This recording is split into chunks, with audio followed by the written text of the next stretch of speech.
शब्दमयी प्रतिमूर्ति श्रीमद् भागवत महापुराण।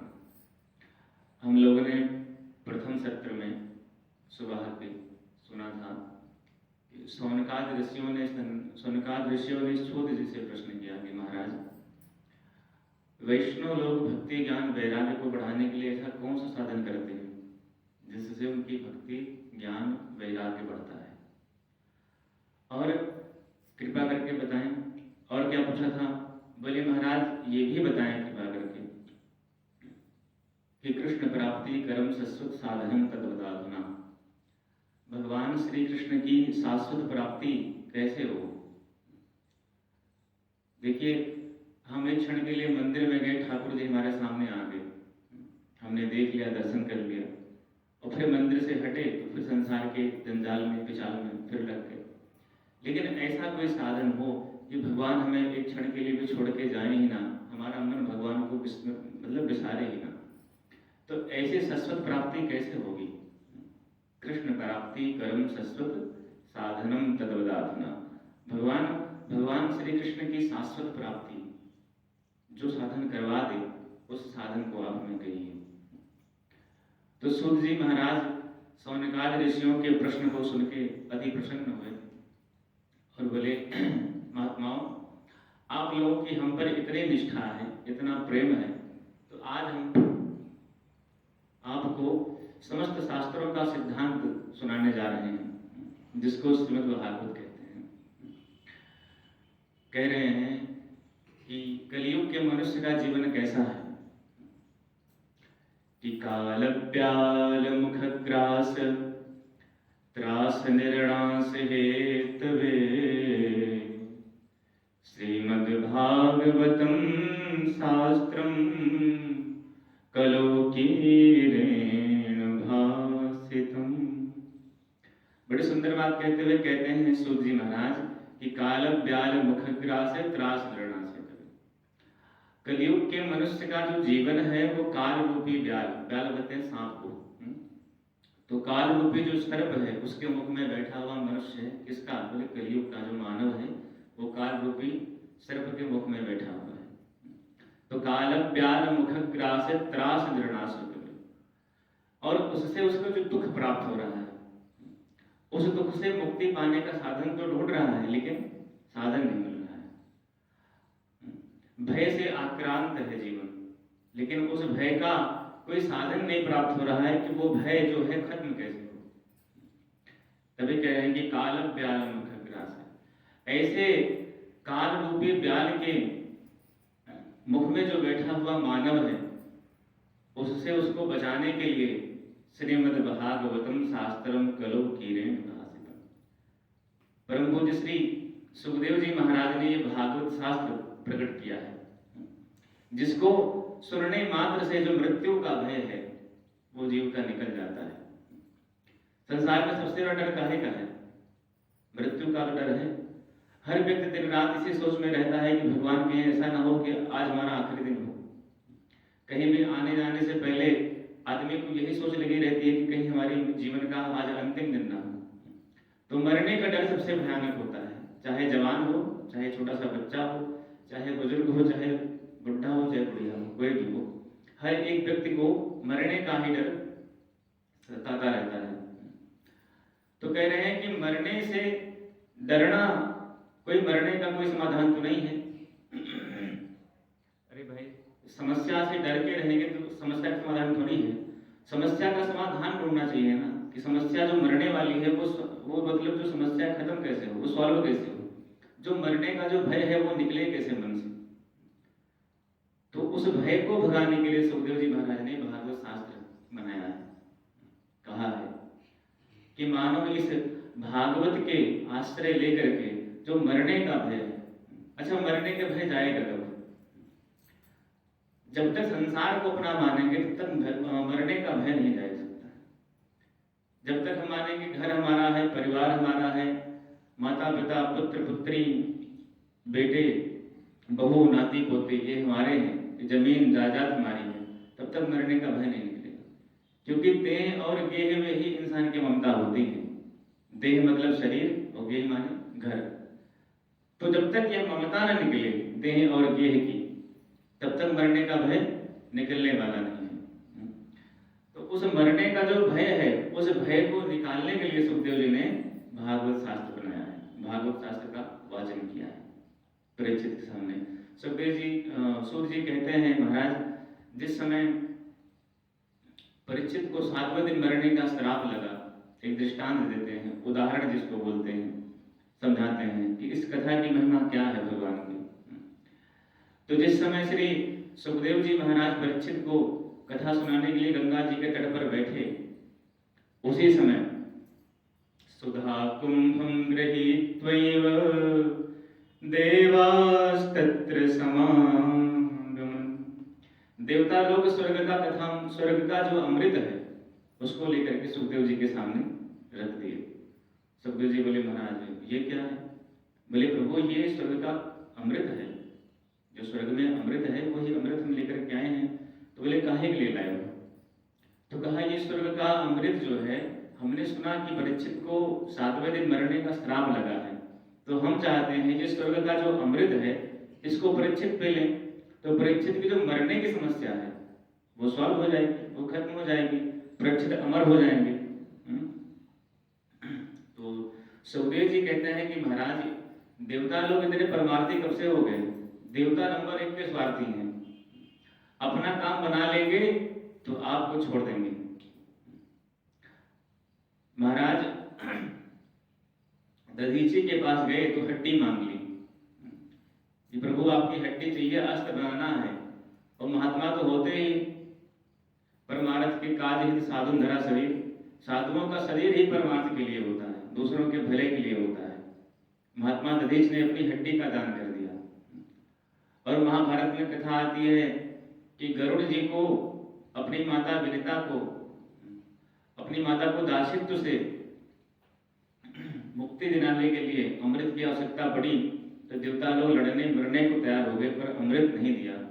लेकिन गरुड़ जी ने जबरदस्ती उस अमृत को खींच करके ले आए।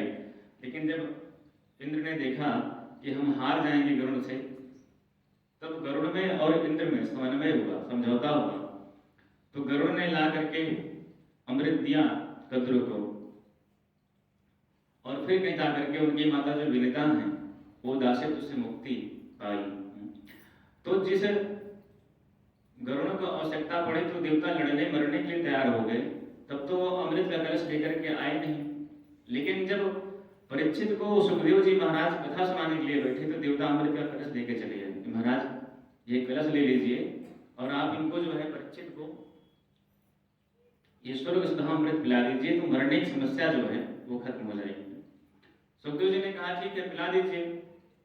तब देवताओं ने एक और बात कही, बोले, महाराज हम चाहते हैं कि ये जो स्वर्ग का सुधा अमृत है ये तो परीक्षित पी लें, लेकिन जो ये आप श्रीमद् भागवत का कथा अमृत पिला रहे हैं परीक्षित को, ये आप हमको पिला दीजिए। प्रपास्यामो वयं सर्वे श्रीमद् भागवतामृतम। कहते हैं महाराज ये भागवतामृत आप हमको पिला दीजिए। सुखदेव जी ने सुना कि ये देवता सौदागर बन के आए हैं और भगवान की कथा की तुलना स्वर्ग के अमृत से कर रहे हैं, तो सुखदेव जी को बड़ा बेकार लगा। उन्होंने कहा, अरे ठगिया हूं, तुम लोगों को और कोई मिला ही नहीं ठगने के लिए, जो हमको चले आए ठगने। कहाँ तो तुम्हारा स्वर्ग का अमृत कांच के समान, और कहाँ भगवान की कथा ये मणि के समान। आप लोगों से पूछते हैं, मणि कीमती होती है कि कांच? मणि ना। तो कांच लेकर के मणि कोई अदला बदली कर ले तो कोई मूर्ख व्यक्ति होगा, है नहीं। तो भगवान की कथा मणि के समान है और स्वर्ग का जो अमृत है वो कांच के समान है। तो सुखदेव जी ने कहा कि कहाँ कांच और कहाँ मणि? सुखदेव जी ने डांट के भगा दिया कि नहीं हो सकता है, बिल्कुल भी। क्व सुधा क्व कथा लोके क्व कांचः क्व मणिर्महान् ब्रह्मरातो विचार एवं तदा देवांजहा। सुखदेव जी का एक नाम है ब्रह्मरात और परीक्षित का नाम है विष्णुरात। तो ब्रह्मरात वक्ता और विष्णुरात श्रोता। तो श्रोता और वक्ता दोनों भगवान की कृपा की छत्र छाया में रहते हैं। ऐसी कथा आती है कि सुखदेव जी महाराज अपनी माँ के गर्भ में 12 वर्ष तक रहे थे, आप जानते होंगे। और 12 वर्ष तक रहे। जब भी व्यास जी कहें कि बेटा बाहर आओ, माँ को बहुत कष्ट हो रहा है, तुम 12 साल तक पेट में हो, तो एक ही बात कहते हैं सुखदेव जी कि महाराज हम नहीं आएंगे। बोले क्यों? बोले जैसे ही बाहर आएंगे तैसे ही माया हमको लिपट लेगी।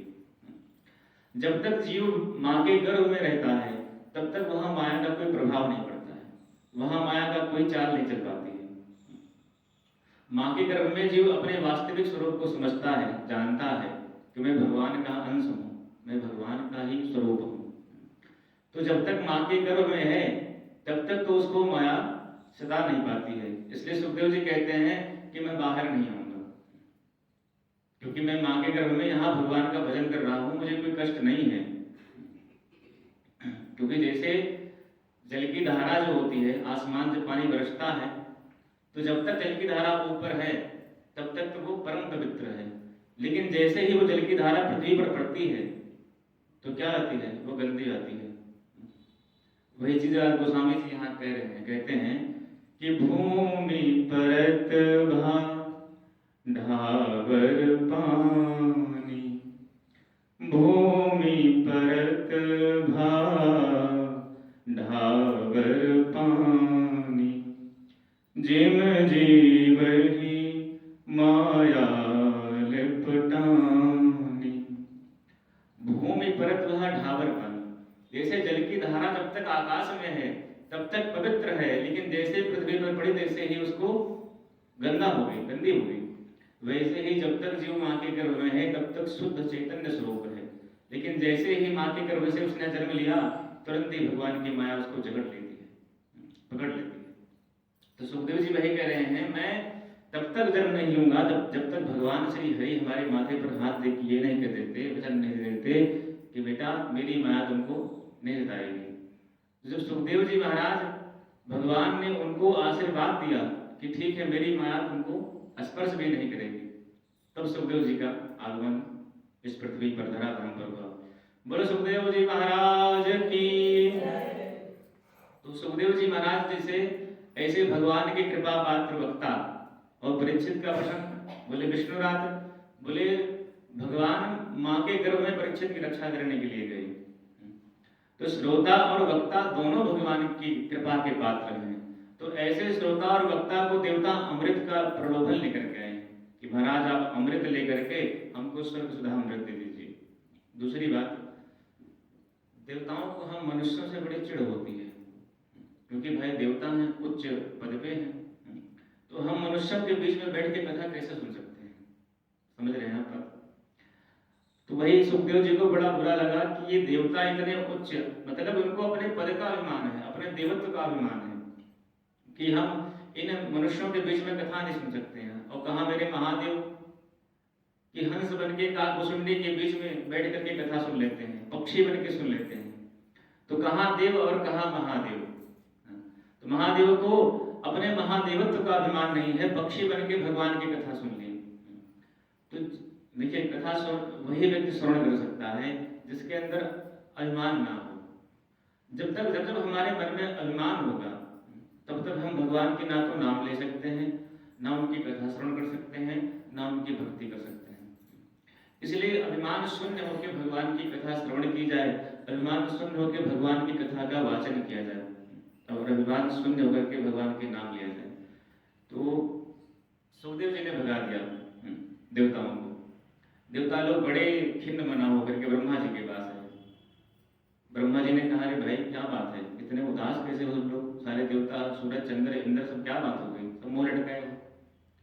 बोले महाराज हम कथा सुनने गए थे पृथ्वी लोक पर, और वो भक्कड़ बाबा बैठ के परीक्षित को कथा सुना रहे हैं। हम कोई फ्री कथा सुनने थोड़ी गए थे, हम उनको विश्वकीर्ति अमृत प्रदान कर रहे थे, और एक अमृत नहीं, एक आध दो बूंद नहीं, पूरा कलश दे रहे थे। महाराज आप पूरा कलश दे दीजिए पर हमको कथा सुनाइए। लेकिन उन्होंने क्या किया, बोले हमको कथा नहीं सुनाई और हमको क्या बोलते हैं डांट के भगा दिया। हम जानना चाहते हैं कि इस भागवत की कथामृत में से क्या विशेषता है जो सुखदेव जी महाराज ने हमको नहीं सुनाया और परीक्षित को सुना रहे हैं। कहते हैं ब्रह्मा जी ने कहा ऐसा है, कथा तो अभी चली रही है, तो पहले कथा पूर्ण हो जाए, कथा का परिणाम देख लें, फिर बात करते हैं। तो कथा तो चल रही थी, लेकिन जब कथा पूर्ण हो गई तो हुआ क्या, परीक्षित का जब मोक्ष हुआ, ब्रह्मा जी के बगल से ही भगवान के विमान पर बैठ करके जब परीक्षित जाने लगे भगवान के स्वधाम, तो ब्रह्मा जी को बड़ा अफसोस हुआ कि ये क्या हुआ, ये तो हम सोचे भी नहीं थे। ये ग्रंथ की महिमा क्या है कि एक कथा केवल 7 दिन सुन के परीक्षित मुक्त हो गए, ऐसा कौन सा ग्रंथ है भाई? तो कहते हैं राज्ञो मोक्षम तथा वीक्ष पुराधाता विस्मितः सत्यलोके तुलां बद्ध्वा तौलयत साधनान्यजः। बड़ी सुंदर बात कह रहे हैं कि राज्ञो मोक्षम तथा वीक्ष पुराधाता विस्मितः। ब्रह्मा जी को बड़ी विस्मृति हो गई, बहुत ही उनको आश्चर्य हुआ कि ये ऐसा कौन सा साधन है कि 7 दिन में मोक्ष प्रदान कर दिया। तो जितने साधन हैं मुक्ति प्रदान करने वाले, वेद पुराण उपनिषद, उन सबको अलग एक पल्ले पर रखा और एक पल्ले पर किसको रखा? भागवत जी को रखा। तो भागवत जी का पढ़ना ऊपर चला गया, बाकी सब नीचे चले गए। तो जब देखा तो उन्होंने कहा कि भैया ये जो किताब है, ये जो ग्रंथ है, ये कोई किताब नहीं है, कोई ग्रंथ नहीं है। बोले फिर? बोले साक्षात भगवान श्री वृंदावन बिहारी। भागवत कोई पोथी नहीं है। यदि कोई किसी घर में भागवत या रामचरितमानस रखी हो तो आप लोग ये समझिएगा कि हमारे घर में साक्षात भगवान बैठे हुए हैं। ये कभी ना समझें कि ये कोई पोथी, कोई किताब है। क्योंकि भागवत में बड़ी सुंदर बात एक चीज आई है कि जिस समय भगवान श्री कृष्ण अपने लीला को समाप्त करके स्वधाम जाने लगे तो उद्धव जी ने भगवान से प्रश्न किया कि प्रभु, अब आप जा रहे हैं, जब तक आप पृथ्वी पर थे तब तक तो धर्म आपकी शरण में था, पर अब आप जा रहे हैं तो कलयुग के जो जीव हैं, जो आने वाले कलयुग का जो जीव होगा, उसका आश्रय, उसका शरण कौन होगा? तब भगवान कहते हैं, भगवान 2 मिनट के लिए गंभीर हो गए और श्री ठाकुर जी के श्री हृदय से एक दिव्य ज्योति प्रकाश पुंज निकला और आसमान में 7 चक्कर काट करके वैष्णव भागवत की जो संहिता किताब है उसे में प्रवेश कर गया और आकाशवाणी होते हुए कहते हैं कि हे उद्धव, अब से यह भागवत ही कलयुग के जीवों का आश्रय है। ये भागवत कथा, ये भगवान की कथा ही कलयुग के जीवों का आश्रय है। जिसके घर में भागवत होगी, जिसके घर में भागवत की पाठ ना हो, केवल पूजा ही, पाठ ना हो, खाली धूप दीप आरती नित्य कर दीजिए, केवल पूजा ही हो, तो कहते हैं वो भी मेरे लोक को प्राप्त हो जाए। वो भी भगवान श्री कृष्ण का साक्षात स्वरूप है। आप कहेंगे महाराज किसी ग्रंथ का ऐसे रखे रहे, पाठ ना हो, पूजा ना हो, तो कहते हैं कि पाठ तो होना चाहिए ग्रंथ का कैसे भी करके, लेकिन यदि पाठ भी नहीं होता है, आपके घर में भागवत जी विद्यमान है, केवल धूप दीप आरती तुलसी नैवेद्य चढ़ा करके भगवान को प्रसाद बना करके धारण कर लीजिए, तो वो कहते हैं ठाकुर जी का ही प्रसाद है। तो भागवत जो है साक्षात श्री कृष्ण का विग्रह है। वही ब्रह्मा जी कह रहे हैं कि ये भगवान ही है, भगवान से अलग नहीं है। इसलिए आप लोग फालतू में परेशान ना हो कृपा करके। तो सूत जी कहते हैं ऐसी कथा है ये। तो सनकादि ऋषियों ने कहा महाराज जब ये कथा ऐसी है तो इसको 7 दिन में क्यों सुनते हैं? अरे भाई जब इतनी सुंदर कथा है तो महीने भर कथा हो, 7 दिन में आप लोग सुन के खत्म कर देते हैं, समाप्त कर देते हैं। तो 7 दिन में भागवत की कथा सुनने का प्रचलन जो है कब से शुरू हुआ और किसने शुरू किया? कृपा करके ये बताएं। तो कहते हैं महाराज नारद जी ने सर्वप्रथम भागवत की साप्ताहिक कथा नारद जी ने सर्वप्रथम सनकादि ऋषियों से श्रवण की। तो सौनक जी ने कहा महाराज सब जानते हैं नारद जी एक क्षण से अधिक देर रुक नहीं सकते हैं, तो 7 दिन तक बैठ करके भागवत की कथा को श्रवण करने की विधि और भागवत की कथा क्यों सुनी उन्होंने? कारण क्या था सुनने का? कृपा करके आप बताइए। तो देखिए नारद जी के बारे में सब जानते हैं, नारद जी डोलने वाले महात्मा हैं, ये जगह स्थिर रहते नहीं है। क्योंकि नारद जी का मेन उद्देश्य क्या है? कम समय में अधिक से अधिक जीवों का उद्धार हो सके, कम समय में अधिक से अधिक जीव भगवान तक पहुंच सके। यही उद्देश्य नारद जी का है। तो कहते हैं ऐसे जो भगवान नारद जी हैं, जो एक जगह स्थिर नहीं रहते हैं, वो नारद जी 7 दिन तक बैठ करके भागवत सुनते रहे। तो कारण क्या था सुनने का? तब कहते हैं सूत जी ने बड़ी सुंदर बात कही। बोले एक भक्ति युक्त कथन आपको हम सुना रहे हैं, कृपा करके मन उचित योग से सुनिए। बोले क्या? बोले एकदा हि विशालायां चत्वार ऋषयो मलाः सत्संगार्थं समायाता दद्रशोस्तत्र नारदम् दद्रशोस्तत्र नारदम्। कहते हैं एकदा विशालाया, विशालापुरी नाम किसका है? बद्री विशाल धाम का। एक बार सनकादि ऋषि बद्री विशाल में विचरण कर रहे थे, घूम रहे थे। बोले महात्मा घूमते क्यों हैं? एक जगह बैठ के आराम से भजन करें, घूमने क्या हो सकता है? तो भाई कहा सत्संगार्थम, सत्संग की इच्छा लेकर के घूम रहे थे, कोई फालतू पिकनिक मनाने नहीं घूमे थे। सत्संग की इच्छा लेकर के घूमे थे कि कोई महात्मा मिले तो कथा कहे तो हम लोग बैठ के सुने। तो सत्संगार्थम, सत्संग की इच्छा लेकर के घूम रहे थे और उसी क्षण उनको नारद जी दिखाई पड़ गए। और जब नारद जी को देखा तो चारों भैया बड़े प्रसन्न हो गए, क्योंकि सनकादि ऋषि जो हैं इनका जीवन ही भगवान की कथा है। 5 वर्ष से ऊपर कभी बढ़े नहीं, और पूर्वजों के पूर्वज है महाराज, पूर्वे सामग्री पूर्वजा, शंकर जी से भी बड़े हैं सनकादि ऋषि। लेकिन है कितने वर्ष के? बोले 5 वर्ष के। 5 से ऊपर नहीं हुए कभी। अच्छा, किसी ने कहा महाराज 5 से ऊपर क्यों नहीं हुए? बोले हरि शरणम हरि शरणम, ये मंत्र जो है नित्य उनके मुख से उच्चरित होता रहता है। तो भगवान की नाम की कृपा से उनकी आयु नहीं बढ़ती है, कभी बुढ़े नहीं होते हैं। 5 ही वर्ष के हैं और पूर्वजों के पूर्वज हैं, लेकिन है कितने बड़े? 5 वर्ष के छोटे से बच्चे हैं। तो नारद जी ने, और इनका जीवन क्या है? बोले भगवान की कथा ही इनका जीवन है। तो जब सनकादि ऋषियों ने नारद जी को देखा तो बड़े प्रसन्न हुए कि अरे भैया, आज नारद भैया मिले हैं, बढ़िया कथा होगी, क्योंकि भगवान की कथा के परम रसिक हैं नारद जी।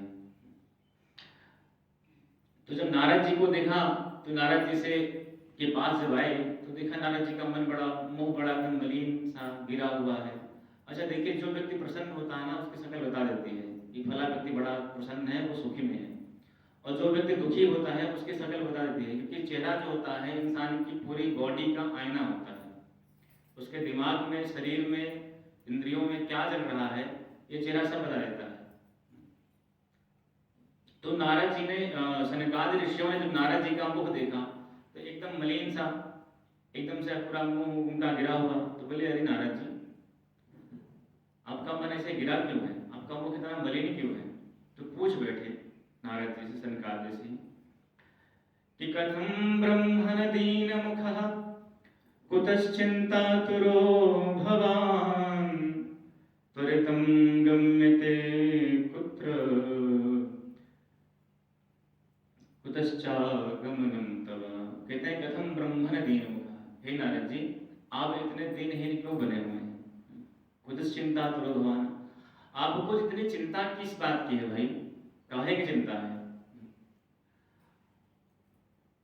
गत वित्तो यथा जना, आपका मुख तो ऐसा मलिन लग रहा है, ऐसे चिंतित हो गए हैं जैसे किसी कृपण व्यक्ति का धन चला गया हो। और जो धन संसारियों का होता है, महात्मा उस धन को अपना धन नहीं मानते। संतों का धन क्या होता है? भगवान का धन तो भगवान का नाम ही है। संतों का धन तो भगवान का नाम ही है। मीरा जी कहती है ना, पायो जी मैंने राम रत्न धन पायो, खर्चे न कूटे चोर न लेवे, दिन दिन बढ़त समायो।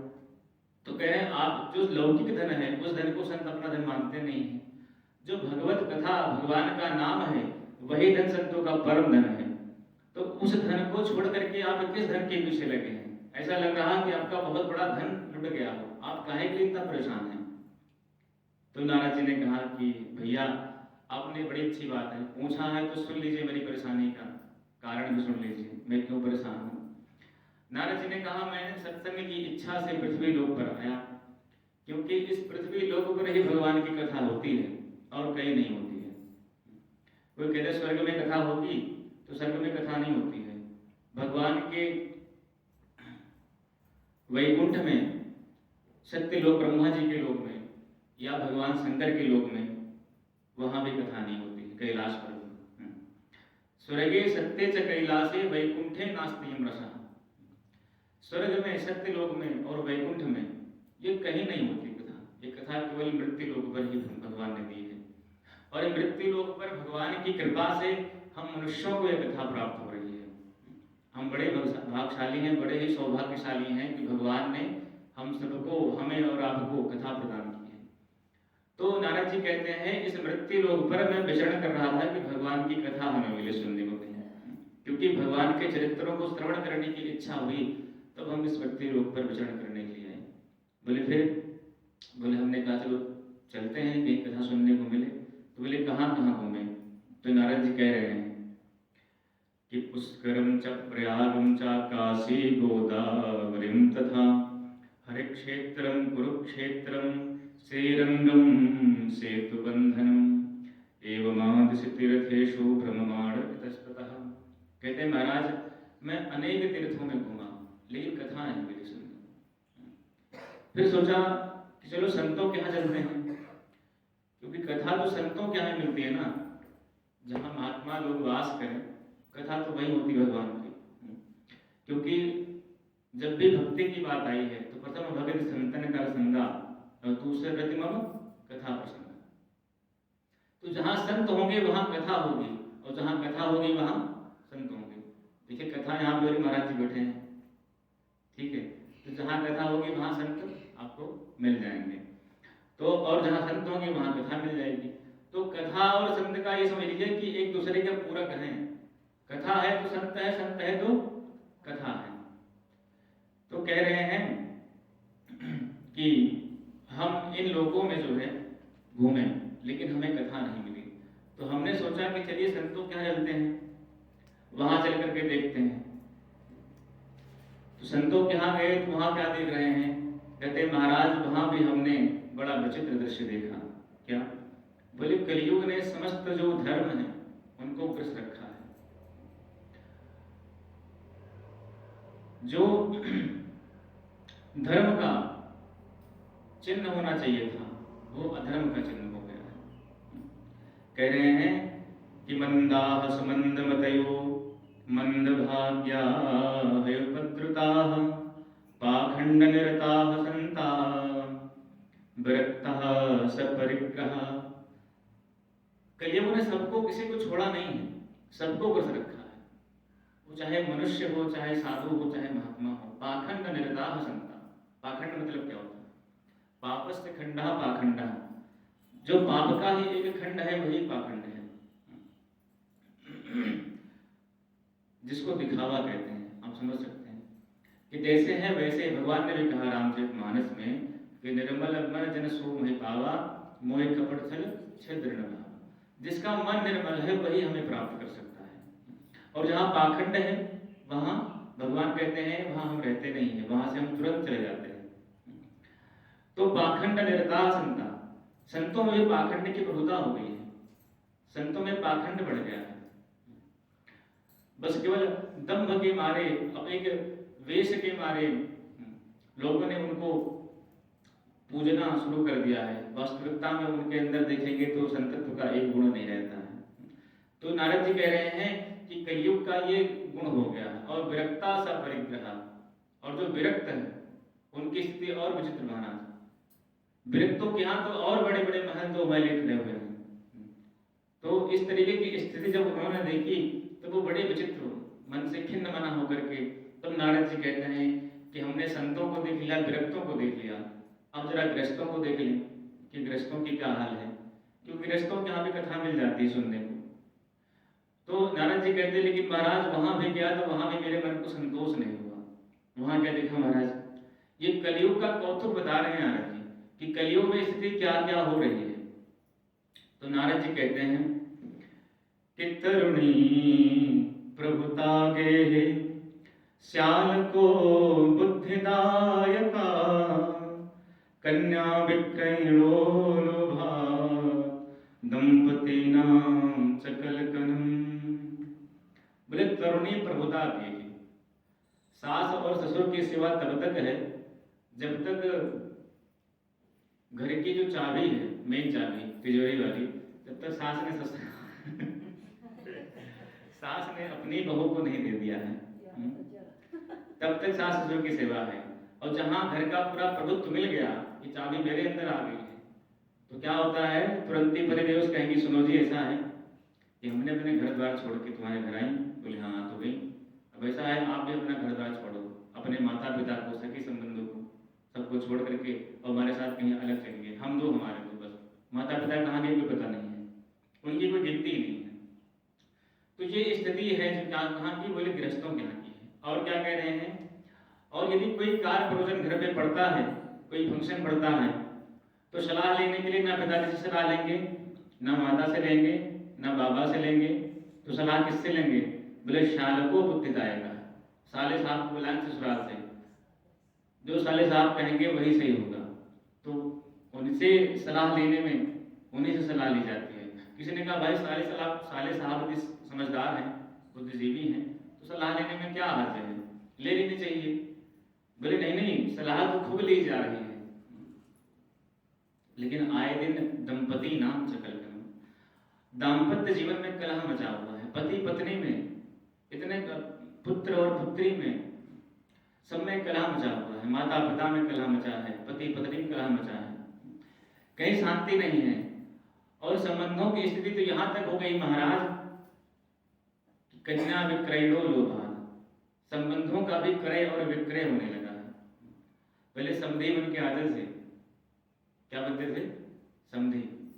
समधी मतलब क्या होता है, धी माने बुद्धि और सम माने बराबर, जिसकी बुद्धि विचार सम हो वो समधी। लेकिन आज की स्थिति क्या है, जहां सौदा बढ़िया महंगा बढ़ जाए समधी वह बन जाए। कहीं महाराज समधी का एक जगह बारात जा रही थी, तो किसी ने कहा कि आज से आप समधी बन गए आप दोनों। बोले हाँ बन तो गए। तो बोले समधी का अर्थ पता है आपको? बोले अर्थ तो नहीं पता, लेकिन समधी से अर्थ मिलने वाला है। इस अर्थ का पता है लेकिन उस अर्थ का पता नहीं। तो समधी से क्या है, अर्थ मिलने वाला। बोले कितना अर्थ मिल रहा? बोले 10 लाख का सौदा तय हुआ है, 10 लाख रुपए देंगे तब उनकी बिटिया अपने घर पे लेके आएंगे। बोले इस तरह से संबंधों के सौदे हो रहे हैं, बेटा बेटी का क्रय विक्रय हो रहा है।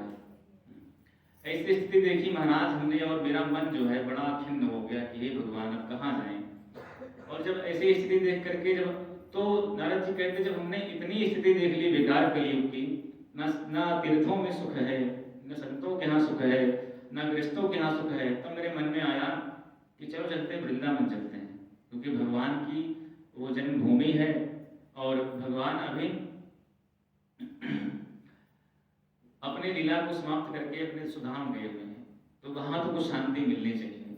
लेकिन नारद जी कहते हैं हम वहां गए तो हमने एक बड़ा आश्चर्य वहां भी देखा, आप उसको भी सुन लीजिए। बोले क्या? कहते हैं एका तो तरुणी तत्र निषन्ना खिन्न मानसः। नारद जी कहते हैं वहां हमने क्या आश्चर्य देखा? तो कहते हैं एक तरुणी, एक नवयुवती जो है जमुना जी के तट के किनारे बैठ करके रुदन कर रही है, रो रही है, और उसके इधर और उधर दोनों तरफ 2 वृद्ध पड़े हुए हैं और कुछ महिलाएं हैं जो उस युवती को पंखा झल रही हैं। नारद जी ने देखा कि वो युवती जो है रो रही है। नारद जी को बड़ा कष्ट हुआ कि ये जो युवती है ये रो क्यों रही है। उनके मन में इच्छा हुई कि चलो चल के देखते हैं, पूछते हैं कि देवी क्या कष्ट है। लेकिन फिर मन में विचार आया कि विरक्त महात्माओं को महिलाओं के समाज में नहीं जाना चाहिए, क्योंकि माताओं का स्वभाव ये होता है, एक क्षण में रोएंगी और एक क्षण में हंसने लगती हैं। तो उस स्वभाव में जाएं उनके बीच में और पूछने लगे कि देवी क्या बात है, तो कहीं हमसे ये कहते हैं महात्मा तो महिलाओं के बीच में कहाँ आ रहा है, माताओं के बीच में, हमारा काम ही नहीं है, तुम्हारी बेइज्जती हो जाएगी, तो इससे अच्छा हम जाएं ही क्यों। तो सोच कह रहे थे कि हमें उस युवती को देख के कष्ट तो बहुत हुआ, लेकिन जब हम वहां से आने लगे, आगे बढ़े, तो उस युवती ने हमको देख लिया। वो जो महिला जो युवती रो रही थी जमुना जी के तट पर। उस युवती ने हमको देख लिया और उसने फिर पुकारा। वो कहती है कि भो भो साधु क्षणं तिष्ठः मच्चिन्तामपि नाशय दर्शनं तव लोकस्य सर्वथा गहनं परम। कहती अरे महाराज तनिक रुक जाइए, हमारे भाग्य के उदय हुए जो आपके दर्शन हमको प्राप्त होते। भो भो साधु क्षणं तिष्ठः मच्चिन्तामपि, जरा हमारे चिंता का कुछ उपाय करते जाइए, बताते जाइए। हमारे अहोभाग्य हुए जो आपके दर्शन हुए। नारद जी कहते जब उस युवती ने हमको पुकारा तो हम उसके पास में गए। तो हमने उससे पूछा कि देवी आप कौन हैं, कहाँ से तुम, और का विमो, और ये दोनों जो वृद्ध पड़े हुए हैं आपके बगल में, ये दोनों कौन हैं, और का इमाह, और ये दोनों जो इतनी सारी महिलाएं खड़ी हैं, पंखा जल रही हैं, ये सब कौन है। तब भक्ति माता कहती हैं, तब वो युवती अपना परिचय देते हुए कहती है कि अहम भक्तिरिति ख्यातः इमौ मे तनयो मतो ज्ञान वैराग्यनामानो कालयोगेन जर्जरो। वो कहती है युवती, महाराज मेरा नाम भक्ति है। अहम भक्तिरिति ख्यातः, मेरा नाम क्या है, भक्ति है, मैं भक्ति हूँ। और ये दोनों मेरे पुत्र हैं, ज्ञान और वैराग्य। तो बोले बुढ़े कैसे हो गए, बोले काल योगेन जर्जरो, काल के प्रभाव से ये बुढ़े हो गए हैं। और कहती है महाराज सुनिए, मैं अपनी उत्पत्ति बताती हूँ आपको, मेरा जन्म कहाँ से हुआ है। तो कहती है उत्पन्ना द्रविणा साहम वृद्धिं कर्णाटके गता कुचिन कुचिन महाराष्ट्रे गुर्जरे जरताम गता। कहती हैं उत्पन्ने द्रविणा साहम, द्रविड़ देश में मेरा उत्पत्ति हुई है, और वृद्धिं कर्णाटके गता, और कहाँ वृद्धि हुई, बोले कर्नाटक में हमारी वृद्धि हुई है। देखिए भक्ति बढ़ती कब है, हमारे और आपके जीवन में भक्ति कब बढ़ती है। भक्ति माता ने क्या कहा कि उत्पन्ना द्रविणा जाकर, जब हमारे हृदय में जब हमारी वाणी, हमारा हृदय द्रवित होने लगे भगवान की कथा सुन के, भगवान के नाम को सुन के, तब समझ लीजिए कि भगवान की भक्ति हमारे हृदय में क्या हो रही है, उदित हो रही है, प्रस्फुटित हो रही है।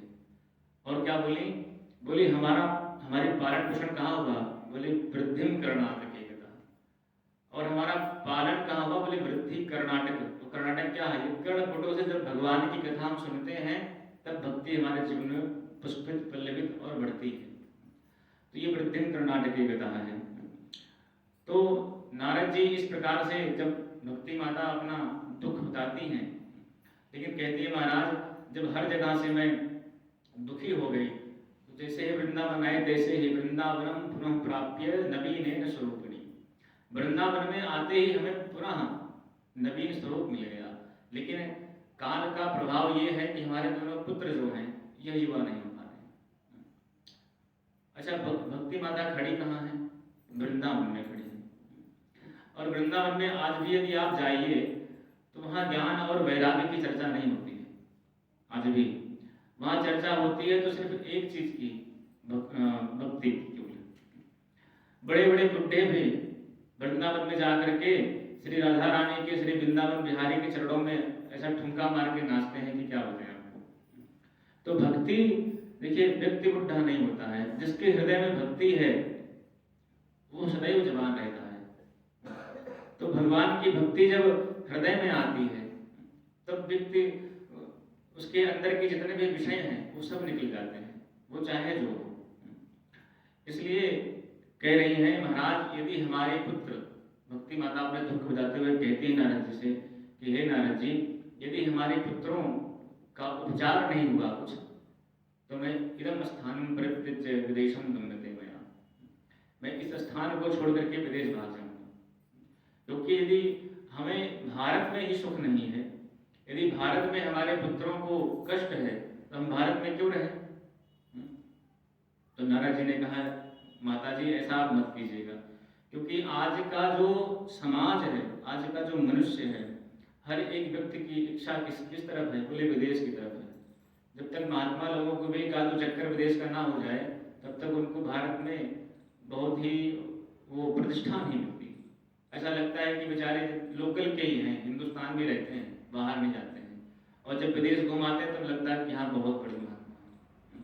तो वही कह रहे हैं नारद जी कि आजकल सबकी दृष्टि विदेश की ओर है, भारत की ओर तो कोई देख ही नहीं रहा है। तो आप भारत को छोड़ के मत जाएंगे, हम आपके पुत्रों को बड़ा करने का, आपके पुत्रों को का उपचार जरूर करूंगा किसी भी तरीके से। भक्ति माता कहती है, महाराज जिस समय महाराज परीक्षित के सामने यह कलयुग आया था, तो उस समय इन्होंने, परीक्षित महाराज ने कलयुग को दंड क्यों नहीं दिया? इसने समस्त धर्म के जो साधन थे उसको लुप्त कर दिया है, उसको ग्रस लिया है, सब में पाखंड आ गया, सब में पाप आ गया है। तो परीक्षित जी ने इस कलयुग को दंड क्यों नहीं दिया? नारद जी बड़ी सुंदर बात कहते हैं कि परीक्षित जो है, जिस समय कलयुग जो है परीक्षित के सामने आया था, उस समय जब परीक्षित महाराज ने खड्ग निकाल करके उसको मारने के लिए उद्यत हुए कि मैं तुझको नष्ट कर दूंगा, तो मेरे राज्य में नहीं रह सकता है, तो उसी समय दीनवत शरणम गता, दीनता के समान आकर के परीक्षित के चरणों में वह कलयुग गिर पड़ा। बोले महाराज हम आपके राज्य में हैं, आपकी शरण में हैं, आप हमारी रक्षा कीजिए।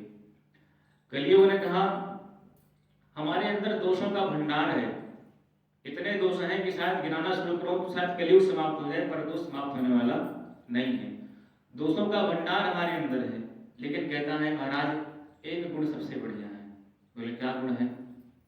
तो कलयुग कह रहा है कि यत् फलम नास्ति तपसा न योगेन समाधिना तत्फलम लभते सम्यक कलो केशव कीर्तनात्। कहते और युगों में जिस परब्रह्म की प्राप्ति, जिस भगवान की प्राप्ति तप से, योग से, ध्यान से, समाधि से होती थी, वही परमात्मा की प्राप्ति तत्फलम लभते सम्यक कलो केशव कीर्तनात्। भगवान श्री हरि का, भगवान श्री केशव का, राम जी का सम्यक रूप से कीर्तन करने मात्र से ठाकुर जी की प्राप्ति जाती है। तो परीक्षित ने कहा भाई गुण तो तुम्हारा बड़ा प्यारा है, क्योंकि कलयुग में किसके पास इतना समय है कि वो ध्यान समाधि लगा सके? इतनी बुद्धि मति चंचल है कि आंख बंद कर संसार घूमता, भगवान नहीं घूमते। कोई महात्मा कहे थे ध्यान लगाओ भगवान का, तो सामने राम जी बैठे हुए हैं, कोई नहीं सामने बैठा के ध्यान लगाएंगे तो राम जी 2 मिनट के बाद गायब हो जाएंगे, संसार ही घूमेगा। तो इतनी सामर्थ्य किसी व्यक्ति में नहीं है कि ब्रह्म का ध्यान कर सके। बोले केवल अपने मुख से हरि नाम का स्मरण करता हुआ जीव भवसागर से तर सकता है, पार हो सकता है। इसलिए परीक्षित ने इस कलयुग को छोड़ दिया। लेकिन नारद जी कहते हैं माता जी आप बिल्कुल निश्चित हो जाइए, हम आपके पुत्रों को स्वस्थ करने का पूरा उपाय करेंगे। तो नारद जी ने जब इस प्रकार से कहा तो भक्ति माता प्रसन्न हो गई कि नारद जी ने अब शपथ ली है, तो जाहिर सी बात है मेरे पुत्र स्वस्थ हो जाएंगे, उनका जो कष्ट है वो कट जाएगा। तो भक्ति माता नारद जी की महिमा गाते हुए कहती हैं कि जयते जगति मायां यस्य कायाधवस्ते वचन रचन मेकं केवलं चाकलेय ध्रुवपदमपि यातो यत्कृपातो ध्रुवोऽयं सकल कुशल पात्रं ब्रह्मपुत्रं नतास्मि। भक्ति माता कह रहे हैं कि हे नारद जी आपकी जय हो, आपकी ही कृपा हुई तो कयाधो नंदन प्रहलाद भगवान को प्राप्त कर लिए, और आपकी कृपा हुई तो ध्रुव जी, जो ध्रुव सगलान जपे हरिनामो पावा अचल अनुपम ठाम। जिन गुरु की कृपा से ध्रुव जी ने अचल स्थान प्राप्त कर लिया, आज भी ध्रुव तारा आसमान में चमकता रहता है। तो ये क्या ध्रुव जी अपने बल पे प्राप्त कर लिए, ये भगवान के भजन के बल पे प्राप्त कर लिए। तो कहते हैं कि ऐसे गुरुदेव जिस ध्रुव और प्रहलाद को मिले, जिन्होंने भगवान की प्राप्ति करा दी, हे नारद जी आप हमारे इन बच्चों पर भी कृपा कीजिए, ये भी स्वस्थ हो जाएं। तो नारद जी बड़े प्रसन्न होते हैं और फिर ज्ञान और वैराग्य को जगाने के लिए बार बार प्रयास करते हैं। वेद सुनाया, पुराण सुनाए और उपनिषदें सुनाई, गीता पाठ है मुहुर्मुहुः, गीता का पाठ सुनाया। लेकिन जब ज्ञान और वैराग्य में चेतना नहीं आई, तब नारद जी को बड़ी चिंता हुई कि हमारे पास जितनी औषधि थी, सारी औषधि हमने खिला दी, लेकिन इनको कुछ असर नहीं हो रहा है। जब चिंता हुई तब उन्होंने क्या किया, अपने माथे पे हाथ रख के बैठ गए नारद जी। तब आकाशवाणी हुई कि हे नारद जी, आप चिंता ना करिए, आपका उद्यम जो है वो सफल होगा, आप सत्कर्म कीजिए। तो नारद जी ने कहा, इतने देर से जो हम कर रहे हो सत्कर्म नहीं है क्या? गीता बनाई, पाठ सुनाया, वेद सुनाए, पुराण सुनाए, उपनिषदें सुनाई, ये सत्कर्म नहीं है? तो उन्होंने कहा, किसी महात्मा से पूछिए, वो बताएं कि सत्कर्म किसको कहते हैं। तो नारद जी कहते हैं कि उस सत्कर्म का पता लगाने के लिए मैं अनेक लोगों के पास गया। बोले बड़े बड़े महात्माओं के पास गया। वहां गए तो बोले महाराज, अच्छा छोटे मोटे महात्मा नारद जी को देखें तो वो कहते हैं प्रभु जी हमें पता ही नहीं है, क्योंकि नारद जी अपने आप में बहुत बड़े संत हैं, ब्रह्मा जी के पुत्र हैं, उनके सामने कौन बोले। तो जब किसी से पूछें कि सत्कर्म किसे कहते हैं तो यही कहे, वाह महाराज आपको सत्कर्म नहीं पता है, ब्रह्मा जी के पुत्र हैं, तीनों लोगों में आपकी गति है, और सत्कर्म हम आपको बताएं सत्कर्म किसे कहते हैं। तो कोई नारद जी को जवाब देने की हिम्मत ही ना करे कि नारद जी को हम बता दें सत्कर्म किसे कहते हैं। इस प्रकार से पूछते पूछते नारद जी सनकादि ऋषियों के पास आए हैं। तो वही आज नारद जी कह रहे हैं कि भैया हमने अपनी सारी समस्या आपको बता दी है, अब आप बताइए सत्कर्म किसे कहते हैं। तो श्री सनकादि ऋषि कहते हैं कि नारद जी आप इतनी छोटी सी समस्या के लिए इतने परेशान हो रहे हैं, सत्कर्म कुछ और नहीं है। बोले फिर?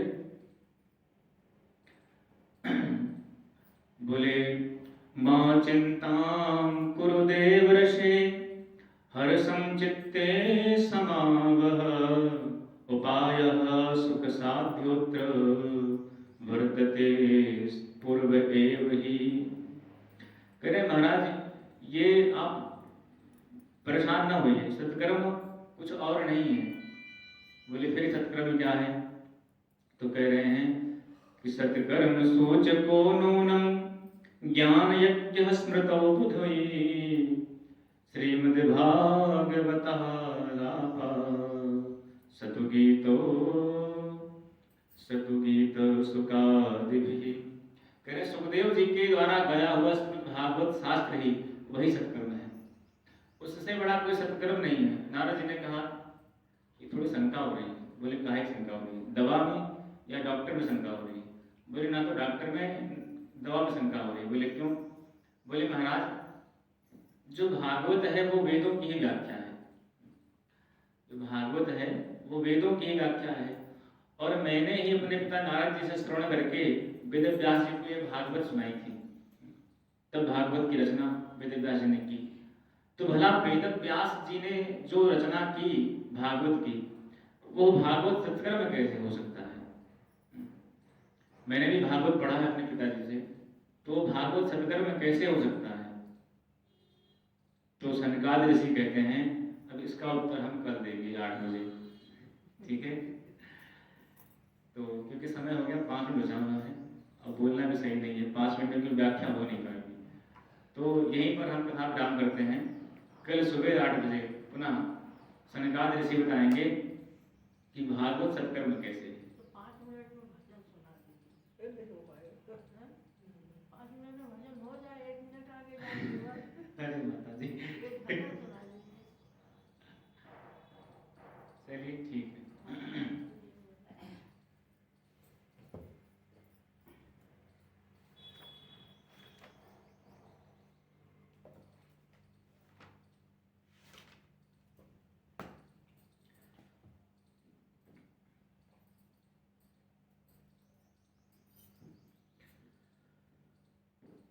कोई कहे गोविंद कोई गोपाला,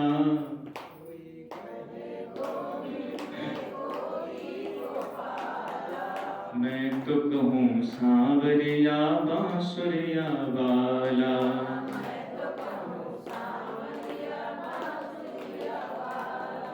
कोई कहे गोविंद कोई गोपाला।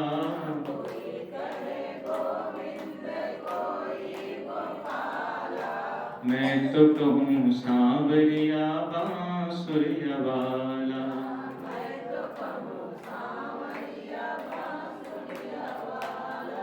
मैया के कन्हैया यशोदा के कन्हैया।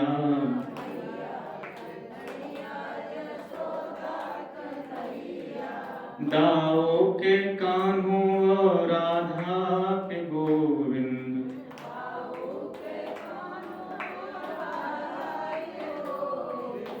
कृष्णा तो कहता था जल कर के काला।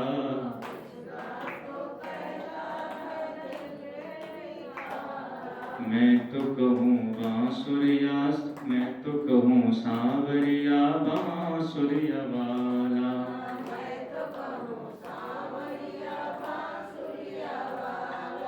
कोई कहे गोविंद कोई गोपाला।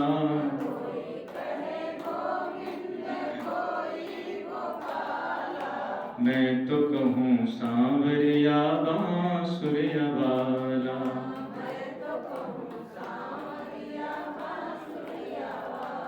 बोलो राधा कृष्ण भगवान की जय। अब 2 मिनट कीर्तन कर लें भगवान के नाम का। देखिए भजन हमें याद नहीं है, याद तो है पर इस समय स्टैंड नहीं आ रहा है याद, तो हम सुना देंगे फिर कभी। अभी 3 दिन कहना है, आज छोड़ के 2 दिन कहना है, तो सुना देंगे। तो भगवान के नाम का कीर्तन कर लें। क्योंकि कथा में देखिए, चाहे भजन में गाओ भगवान का नाम, चाहे कथा में गाओ भगवान का नाम, नाम तो नाम है, और नाम प्रभाव अपना करता ही करता है, हर हाल में करता है। 1 बार लीजिए 100 बार लीजिए, नाम वही है, जितना ले पाइए लेते रहिए, ठीक है। तो भगवान श्री ठाकुर जी के नाम का कीर्तन कर दें 2 बार, उसके बाद अपनी वाणी को ठाकुर जी के चरणों में वापस बांध देंगे। कल 8 बजे फिर आप लोग उपस्थित हो जाइएगा इसी टाइम, ठीक है। तो जय सिया राम जय जय सिया राम।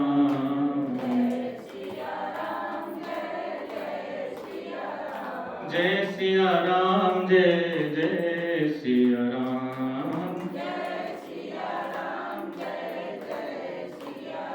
जय सिया राम जय जय सिया राम। जय सिया राम जय जय सिया राम। जय सिया राम जय जय सिया राम।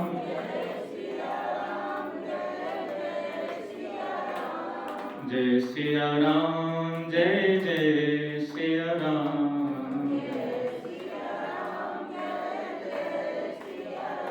मंगल भवन मंगलहारी।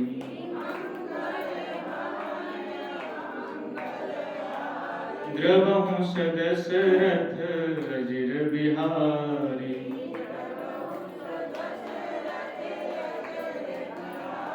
जय सिया राम जय जय सिया राम। जय सिया राम जय जय सिया राम।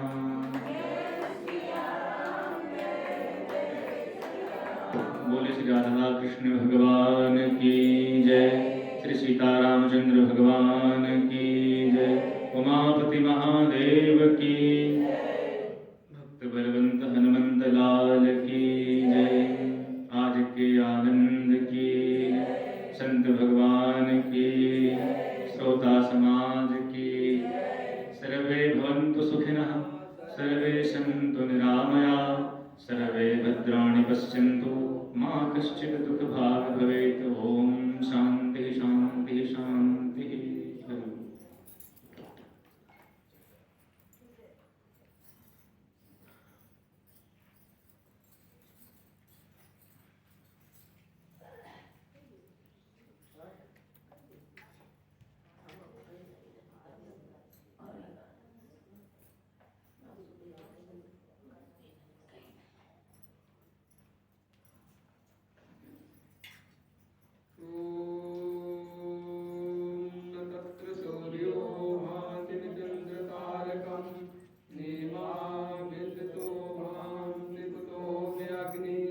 त्वमेव भान्तम् अनुभाति सर्वम्